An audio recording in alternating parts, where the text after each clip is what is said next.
Traditional Chinese medicine, more simply known as TCM, has a history of over 4,000 years, but is taken until quite recently for the techniques to catch on outside China. Still, these days, combining TCM with Western diagnosis and treatment is growing in popularity around the world. China's 5,000 years of history gave birth to the extensive and profound culture of traditional Chinese medicine. It is seen as one of the most valuable treasures of Chinese civilization. It was said that a man named Yan Di taught people how to cultivate and harvest crops more than 4,000 years ago. He was called Shen Nung, meaning God of Agriculture.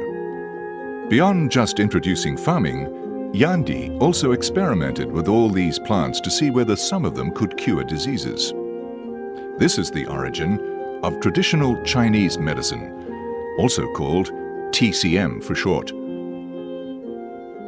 中国人几千年来对疾病的抗争，在抗争中间呢，积累了非常丰富的这个经验，而在2000多年前呢，这种经验呢，又把它上升为理论，就是我们所谓的中医理论。以后在这种理论的指导下面呢，再次促进了这个临床的这个发展。 Considered the Grand Master of TCM, Bian Jue made a very special contribution to its development. Living in the 4th century, Bian Jue drew upon all he had learned from his predecessors and created a unique method of medical diagnosis based on 4 principal techniques. The first is Wang, meaning observing. The second is Wen, which is a bit more complex. The character for Wen actually has 2 meanings with the same pronunciation, which in English translate into smelling or hearing. And Wen means inquiring. The final technique is called Jie, meaning feeling. 望就是望病人的气势，望病人的眼神，望病人的神态等等。闻包括嗅，也包括听诊。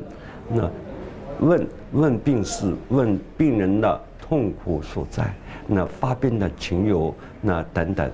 那气就是包括气脉，那这是我们中医辨证当中的望闻闻气。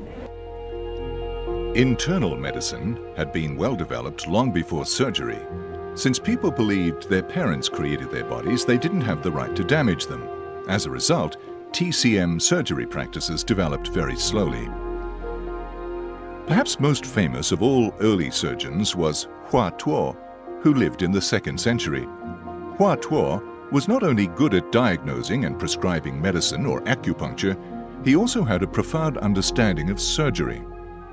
The famous novel, The Romance of the Three Kingdoms, tells a grand tale of his superb medical skills. One of the heroes in the book, Guan Yu, was wounded in his right arm by a poisoned arrow. The poison quickly seeped in. Soon, Guan could no longer feel his arm, and the hero's life was in jeopardy. Hua Tuo made an incision, cut all the way to Guan's bone, and scraped away the infection.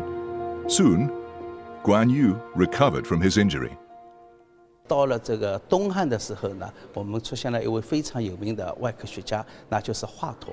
那么根据史书的记载呢，华佗当时他不仅仅是已经可以进行腹腔手术，而且他运用中药麻沸散进行麻醉，在麻醉的状态下面进行腹腔手术。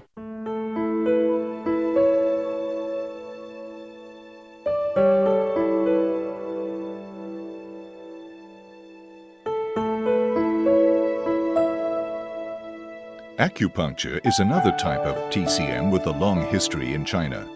Nobody knows exactly when people began to use acupuncture to release pain. It is said that primitive men found that occasionally using something with a sharp point to stimulate somewhere on your body could help ease pain elsewhere. More than 1,000 years ago, a famous man named Wang Weiyi formalized the practice. He made 2 bronze acupuncture figures for teaching and practicing. From that point on, the technique has flourished into a modern form still widely practiced today. Even today, as Shanghai is rapidly modernizing, more and more people are attracted by TCM. Mr. Hoop is one of them. He likes acupuncture very much.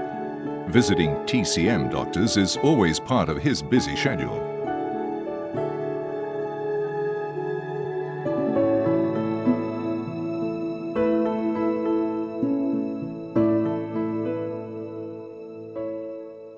We find more and more that the combination of the two types of medicine is very helpful. So we start understanding the advantages of the Chinese medicine. In particular, acupuncture and acupressure is very popular in Europe. And since we're now here for business in Shanghai, I thought we'd take the opportunity to also visit a traditional pharmacy shop and also get some small treatment from the doctor, have analyzed what is good and what is not so good with your body and the health.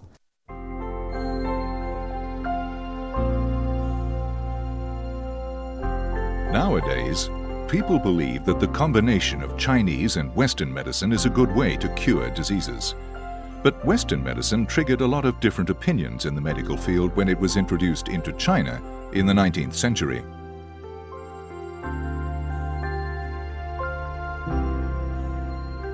第一种就是他们对西医采取全盘否定的态度，那么我们认为这也是不可取的，因为西医它也是一个学科，也是一个科学。那么第二种呢，它是对西医采取全盘的肯定，再而全盘否定中医，那么我们认为这种也是错误的，它是一种民族虚无主义的体现。那么当时第三种人士呢，他们提出了一个中西汇通的这个观点，那么我们认为这个观点呢，还是在当时的这个历史条件下面呢，我们认为还是可取的。While popularity of TCM continues to grow, we must keep in mind its historical tradition. First, we inherit it, and then we may continue to develop the art of TCM. By combining both Chinese and Western medicine, we may just find more ways to help cure people's physical problems.